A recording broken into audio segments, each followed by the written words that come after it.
My boss attempted to terminate me for my pregnancy, so I ensured that the whole company discovered exactly what kind of person she truly was.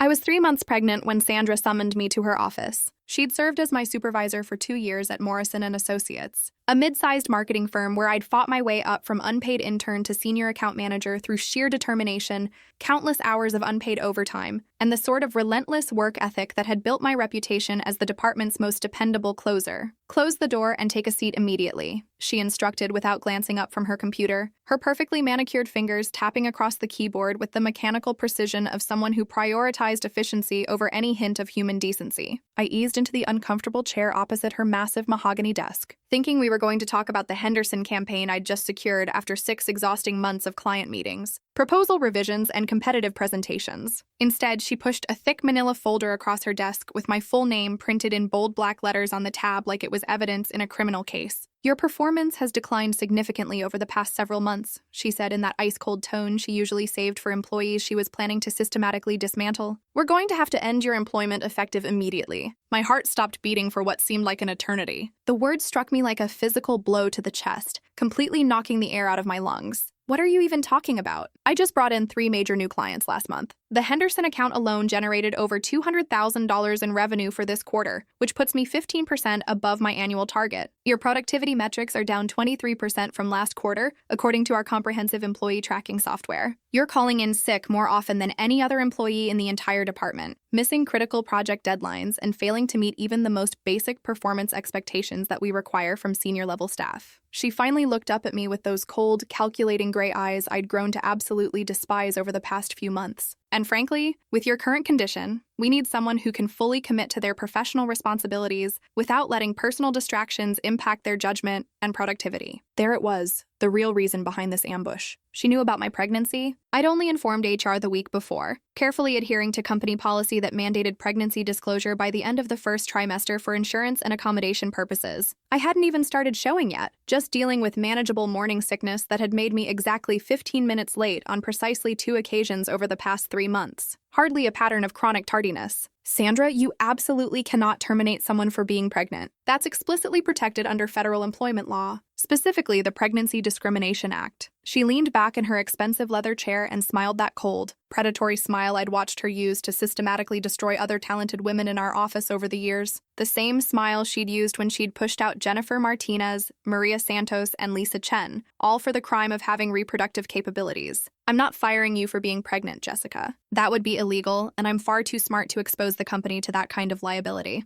I'm firing you for consistently poor performance and repeated failure to meet the departmental standards that every other employee manages to achieve without difficulty. All the documentation supporting this decision is right here in this comprehensive file." I flipped through the folder with trembling hands, my stomach churning with a volatile combination of pregnancy hormones and pure, unadulterated rage. Suddenly, every minor mistake from the entire past year had been meticulously recorded, deliberately twisted, and carefully presented as damning evidence of professional incompetence. Late email responses I'd never been formally warned about. A single client complaint from 8 months ago that had been resolved immediately and actually resulted in expanding our contract. Even my 2 sick days for morning sickness were listed as unexplained absences negatively affecting team productivity and overall departmental morale. Each entry was dated, timed, and cross-referenced with fabricated performance metrics that painted me as a lazy, unreliable employee who was barely competent enough to handle basic responsibilities. It was a masterpiece of systematic character assassination. "This is completely fabricated, and you know it," I said, my voice barely steady as I fought to maintain some semblance of professional composure. "It's all thoroughly documented fact, Jessica. I've been very carefully monitoring your performance for quite some time now, and the pattern of decline is undeniable." She stood up and smoothed her perfectly pressed designer blazer with obvious satisfaction, like a predator savoring the moment before the killing blow. "Clean out your desk by 5 hours today. Building security will personally escort you from the premises to ensure there are no incidents." Walking back to my cubicle in a complete daze, I felt like my entire carefully constructed world was crumbling around me in real time. The fluorescent lights seemed too bright, the office chatter too loud, everything slightly surreal, like I was walking through someone else's nightmare. I desperately needed this job for survival. My husband David and I had just bought our first house 6 months ago, stretching our finances to the absolute breaking point with a down payment, closing costs, and moving expenses. His middle school teacher salary alone wouldn't come close to covering our mortgage payments, car loans, student debt, and soon the astronomical costs of raising a child. We'd be financially destroyed within 3 months, probably losing the house we'd worked so hard to buy. But as I sat at my desk staring at the empty cardboard box HR had thoughtfully provided for my personal belongings, something crucial clicked in my brain. A vivid memory of a conversation I'd accidentally overheard months earlier that had first planted seeds of deep suspicion about Sandra's true motives and systematic targeting of women. Sandra had absolutely no idea that for the past 6 months,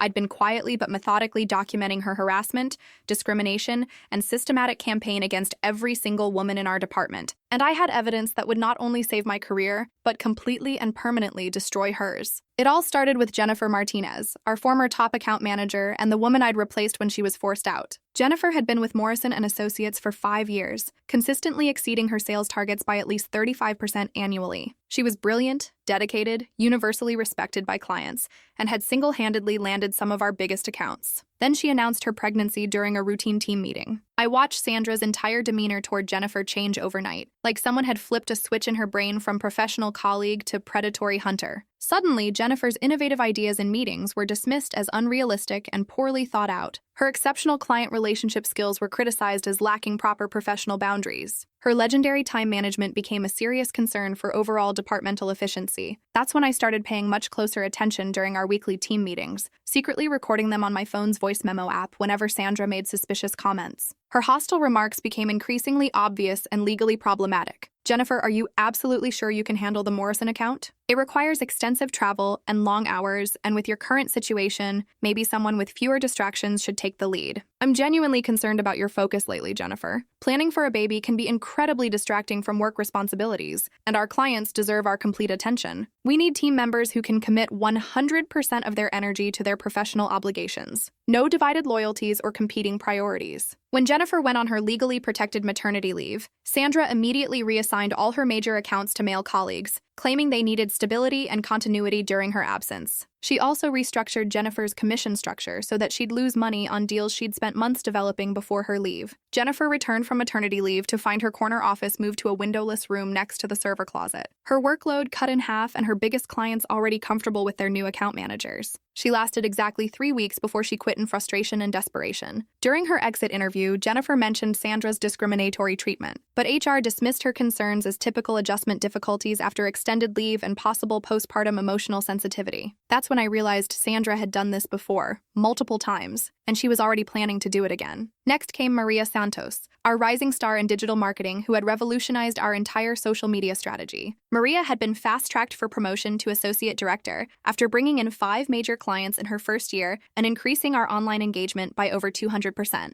Then she got engaged to her longtime boyfriend. Sandra's campaign against Maria was more subtle but equally devastating in its systematic cruelty. She started excluding Maria from important strategy meetings, then later criticizing her for being out of the loop on crucial developments. She reassigned Maria's biggest project, a comprehensive rebranding campaign she'd worked on for 8 months, to a less experienced male colleague, claiming Maria was too emotionally invested to maintain proper professional objectivity. During Maria's quarterly performance review, Sandra actually said, "I'm genuinely concerned that wedding planning is significantly affecting your professional judgment and priorities. Perhaps you should seriously consider what's really most important to you right now, your career or your personal life." Maria didn't get the promotion she'd earned and deserved. She accepted a position with our biggest competitor 2 weeks later, taking 3 major clients and our entire social media strategy with her. Then came Lisa Chen, our talented graphic design specialist who had been struggling with infertility for 3 years. When Lisa finally got pregnant, she was ecstatic until she miscarried at 12 weeks. She took 2 days off to recover physically and emotionally from the traumatic loss. When she returned to work, pale and obviously still grieving, Sandra actually had the audacity to say, "Well, at least now you can focus on work again without all those personal distractions and emotional complications." Lisa broke down crying right there in the middle of the open office space, surrounded by shocked colleagues who couldn't believe what they just heard. Sandra immediately wrote her up for emotional instability and unprofessional behavior in the workplace that disrupts team productivity. I'd been systematically recording Sandra's comments during meetings, saving screenshots of her discriminatory emails, and keeping detailed written notes of every problematic interaction. I knew she was building carefully constructed cases against women to force them out before they could become what she called liability risks to departmental efficiency, but I needed more concrete, undeniable proof of her systematic discrimination. The breakthrough came during last month's management meeting. I'd arrived early to set up presentation materials and was working alone in the conference room when Sandra and our department head, Mike Rodriguez, walked in together, completely unaware that I was behind the large projection screen adjusting cables. "We need to be much more strategic about our hiring practices going forward," Sandra was saying in a conspiratorial tone. "Specifically, we should avoid hiring women of childbearing age entirely. There's simply too much of a financial liability with maternity leave costs, reduced productivity during pregnancy, and inevitable turnover when they prioritize family over career advancement." "That's technically illegal, Sandra," Mike replied, though his tone suggested he was seriously considering the suggestion rather than rejecting it outright. "Only if we're stupid about it," Sandra responded with confidence. "It's perfectly legal if we find other legitimate reasons for our decisions. Performance issues, cultural fit problems, lack of long-term commitment to company goals. I've successfully managed out 4 potential risks over the past 2 years without generating a single discrimination complaint." My blood ran completely cold as I realized she was talking about Jennifer, Maria, Lisa, and one other woman I hadn't even known about. I kept recording, my hands shaking with anger and adrenaline. "The key is meticulous documentation," Sandra continued, clearly proud of her systematic approach. "You start building comprehensive cases early before they become problems. Every minor mistake gets recorded and filed. Every late arrival, every personal phone call, every sign of divided loyalty gets carefully documented. By the time they become pregnant or start talking about family planning, you already have a file thick enough to justify termination for cause." "What about Jessica Parker?" Mike asked. "I heard through the grapevine that she might be pregnant soon." "Already working on it," Sandra replied with obvious satisfaction. "I've been building her file for months now. Give me 1 more quarter of documentation, and I'll have more than enough evidence to eliminate that particular risk to our department's efficiency." They were literally talking about me like I was a pest to be exterminated, a problem to be solved, a risk to be managed, rather than a human being with rights and dignity. That night, I went home and told David absolutely everything I'd discovered. He was furious and wanted to march into HR first thing in the morning, but I convinced him to wait and let me handle it strategically. HR had already failed Jennifer, Maria, and Lisa completely. I needed something much bigger and more public to ensure real consequences. Over the next month, I reached out to all the former female employees who'd been pushed out by Sandra's systematic discrimination. Jennifer put me in touch with 3 other women who'd experienced similar treatment over the past 5 years. All of them had kept their own documentation. All had similar stories of escalating harassment following pregnancy announcements or life changes. Maria still had access to company financial files through her new employer partnership agreements with Morrison and Associates. She helped me compile comprehensive data showing how Sandra's discriminatory practices were costing the company millions in lost revenue, legal settlement payments, recruitment costs, and damaged client relationships. Lisa had accidentally been included on several management email threads discussing problem employees and had saved copies of Sandra's most damning communications. The emails were smoking gun evidence of systematic premeditated discrimination based entirely on gender and reproductive status. But I needed the perfect moment and platform to expose everything publicly in a way that couldn't be dismissed, covered up, or swept under the corporate rug. That moment came when Sandra made the fatal mistake of illegally firing me. That night, I called an emergency meeting at my house with Jennifer, Maria, Lisa, and 2 other women Sandra had destroyed. We spent 6 hours compiling everything into a comprehensive, professionally formatted presentation that would destroy Sandra's career permanently. Audio recordings with timestamps and transcripts. Email screenshots with full headers showing dates and recipients. Financial impact analyses showing millions in losses directly attributable to Sandra's discrimination. Documented patterns of harassment against pregnant women and mothers going back 5 years. We titled it The Real Cost of Discrimination: How Sandra Walsh Has Systematically Destroyed Women's Careers at Morrison and Associates. The company's quarterly all-hands meeting was scheduled for the next morning. Every employee, all board members, and representatives from our 6 largest clients would be attending. Sandra was scheduled to present the department's annual Diversity and Inclusion Progress Report. The irony was absolutely perfect. I arrived at the office at 6 a.m., 2 hours before anyone else. My access card still worked. Sandra had been so arrogant and confident in her illegal termination that she hadn't bothered to revoke my building credentials yet. I accessed the main presentation system and carefully replaced Sandra's sanitized diversity report with our comprehensive expose. I also sent copies of everything to the Department of Labor, the Equal Employment Opportunity Commission, the State Attorney General's office, and my journalist friend Sarah, who specialized in workplace discrimination stories for a major news outlet. At 9 a.m. sharp, Sandra walked into the main conference room like she owned the entire building. She was wearing her signature power suit, the navy blue Armani that she claimed made her completely untouchable in any negotiation. Her hair was perfect, her makeup flawless, her confidence absolutely unshakable. The room was packed with 120 employees, 8 board members, and representatives from our 6 largest clients, including Mrs. Henderson herself, the account I just landed before being illegally fired. Good morning, everyone. Sandra began with her practiced corporate smile and authoritative tone. I'm excited to share our department's outstanding progress on diversity and inclusion initiatives over the past fiscal year. She clicked her presentation remote confidently, expecting to see her usual collection of sanitized statistics and meaningless corporate buzzwords. Instead, the massive screen displayed our title slide in bold letters. The real cost of discrimination: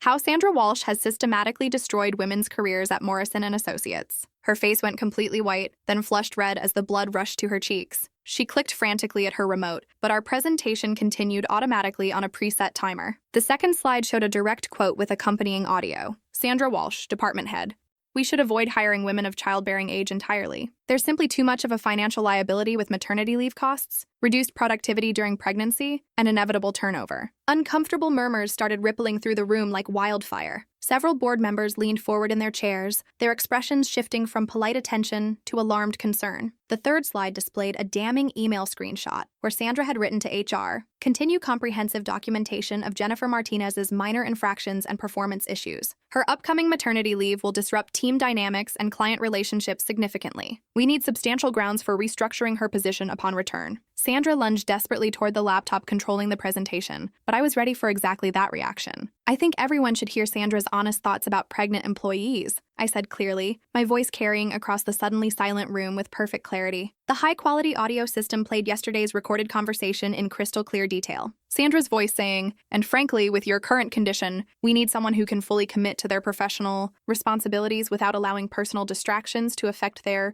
judgment." My recorded response: "You absolutely cannot fire someone for being pregnant. That's explicitly protected under federal employment law." Sandra's voice again, dripping with arrogant confidence: "I'm not firing you for being pregnant. I'm firing you for consistently poor performance and repeated failure to meet departmental standards. All the documentation supporting this decision is right here." Then my voice barely controlled: "This is completely fabricated and you know it." Sandra caught on tape: "It's all thoroughly documented fact. I've been very carefully monitoring your performance for quite some time now." The room absolutely erupted in shocked whispers, angry murmurs, and the sound of people frantically typing on their phones. Board members were having urgent whispered conversations. Mrs. Henderson stood up abruptly and walked toward the exit, her face flushed with obvious anger and disgust. "This presentation is completely unauthorized and illegal," Sandra stammered desperately, her legendary composure finally cracking under pressure. "Someone has criminally hacked our presentation system and is attempting corporate sabotage." I raised my hand calmly and professionally. "I created this presentation using thoroughly documented evidence of systematic discrimination against pregnant employees and mothers in our department over a 5-year period." The CEO himself, Robert Morrison, stepped forward from the front row. His face was grave, his jaw set with barely controlled anger. "Ms. Walsh, is that your voice on these audio recordings?" Sandra looked like a trapped animal, her eyes darting around the room, looking for an escape route that didn't exist. "These audio clips have been deliberately taken completely out of context and edited maliciously. This is clearly a vindictive attack from a bitter, disgruntled former employee who couldn't handle professional standards." "What possible context makes systematic discrimination against pregnant women acceptable?" asked board member Patricia Collins, her voice sharp with barely contained fury. The presentation continued automatically, displaying slide after slide of devastating evidence. Financial charts showed how the company had lost over $2.8 million in talent acquisition costs, client defections, legal settlements, and recruitment expenses directly related to Sandra's discriminatory practices over 5 years. Detailed timeline graphics showed the pattern. Hire talented woman, promote her initially, begin systematic harassment after pregnancy announcement or life change, document minor infractions, force resignation or termination, repeat process. Jennifer stood up from her seat near the middle of the room. "I'd like to share my personal experience working under Sandra Walsh's supervision." Then Maria stood up from across the room. "I have similar experiences to document." One by one, 7 women throughout the packed conference room stood up. Current employees, former colleagues, even 2 client representatives who had worked directly with women Sandra had systematically destroyed. Each represented a career derailed,